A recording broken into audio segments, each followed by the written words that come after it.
Бұрынғы өткен заманда жақсылық, жамандық атты екі адам болыпты. Бір күні жамандық жаяу жүріп келе жатса, артынан бір атты кісі жетіпті. Екеуі жөн сұрасып, қайда бара жатқанын білісіпті. Ол келген жақсылық екен.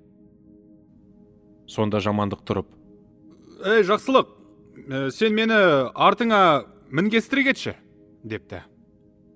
Жақсылық: «Олай болса, сен қазір мына атқа мінде, біраз жер жүріп барып, түсіп, атыңды байлады, өзің жаяу кете бер. Содан соң мен жетіп, атпен біраз жерге жүріп, саған тағы байлап кетермін. Сөйтіп, баратын жерімізге кезек-кезек мініп жетейік. Екеуміз мінгессек, атқа қиын соғар», депті. Содан соң жамандық атқа мініп алып, сол кеткеннен жақсылықты есіне алмастан кете беріпті. Жақсылық шаршап, арып ашып, кешке жақын бір күркезге келеді. Ішіне кірсе, жан жоқ.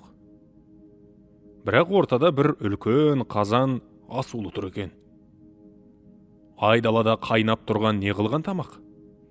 Дәм татайын. Бір саусағының ұшын батырып, дәм тататты, күрке төбесіне шығып жатады. Бір уақытта қасқыр, түлкі, арыстан үшеуі келіп, күркеге кіріпті.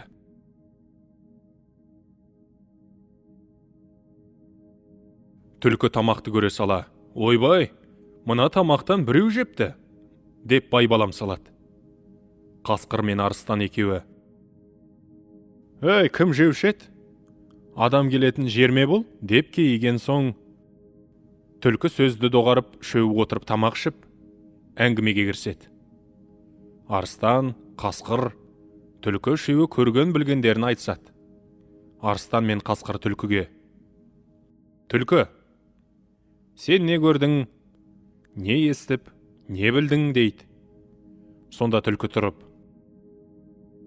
«Мен бір жерден бір алтын көрдім. Пәлен деген байдың қыстауының қасындағы жаман қыстаудың ортасында. Бір сүйем жердің астында жатқан бір құмыра алтынды күнде қарауылдап, қарап келемін», дейді. Сонда қасқыр тұрып: «Мен күнде пәлен деген байдың қойының арасында үлкен ала тоқтыны қарауылдап келем. Себебі ол байдың ауырып жатқан бой жеткен қызы бар. Қандай ем қылса да жазылмайды. Және оның емін ешкім білмейді. Бірақ мен білем. Ол қызды жазатын ала тоқты. Ала тоқтыны сойып, өкпесін жегізсе жазылады.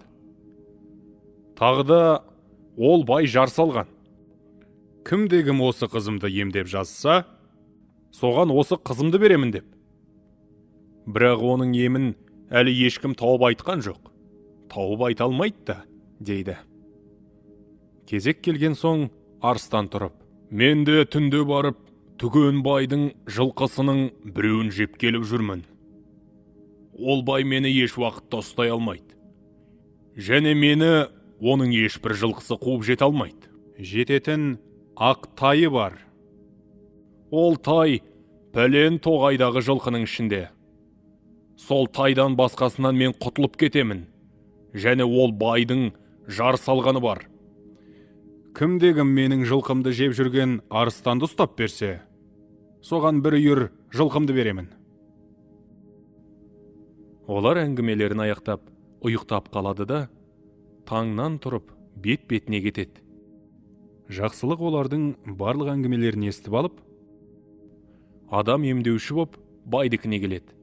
Бай оның түріне қарап, осы емші шығар деп ойлап: «Жоғары шық», дейді. Жақсылық отырған соң, бай: «Қызыма бал ашып бер», дейді. Жақсылық: «Мақұл», дейді де қызды қарап: «Баланы емдетпей, босқа қинапсыңдар ғой. Әкел анау үлкен ала тоқтыны. Мұның ауруы соның өкпесінде». Бай дереу қойшыларды жіберіп тоқтыны алдыртады. Жақсылық қызға тоқтының өкпесін жегізіп емдейді. Жазылған соң қызды өз алады. Бұдан кейін жақсылық бағанағы жаман қыстауға келеді. Қораның ортасын бір сүйемдей қазса, бір ғұмыра алтын шығады. Оны алып арыстанның айтқан жеріне барады. Барса, бай бір арыстанды ұстай алмай жүр екен. Мұны білген соң жақсылық байға: «Мен сол арыстанды ұстап берсем, сен маған не бересің?» дейді. Бай: «Егер ұстап берсең, саған бір үйір жылқы беремін» дейді. Жақсылық: «Жарар» деп тоғайдағы жылқылардың ішінен алатайды ұстап алып, арыстанды күтіп тұрады. Арыстан келіп, жылқыны алып қаша бергенде, жақсылық әлгі алатаймен қуып жетіп, арыстанды ұрып жығып, байдың бір үйір жылқысын алып, келген жолына түседі. Неше ай, неше жылдар өткенде, бір күні бұған жамандық келіпті. Жақсылық жамандыққа қараса, үсті басында түк жоқ, қайыршы, дуана секілді екен. Ол жақсылықты көріп: «О, жақсылық жан, мен саған жамандық қыламын деп, мұндай күйге ұшырадым. Енді сен мені адам қыл. Сен бұл мал мүліктерді қай жақтан таптың?» дейді. Сонда жақсылық: «Не де болса, адамзатсың ғой. Сен жамандық істегенмен, мен саған жақсылық істейін» деп, өзінің бастан кешкен оқиғасын айтыпты. Содан соң орнынан тұрып: «Пәлен төбеде бір үй бар. Сен қазір соған жет. Оның ішінде асулы бір қазан ет бар.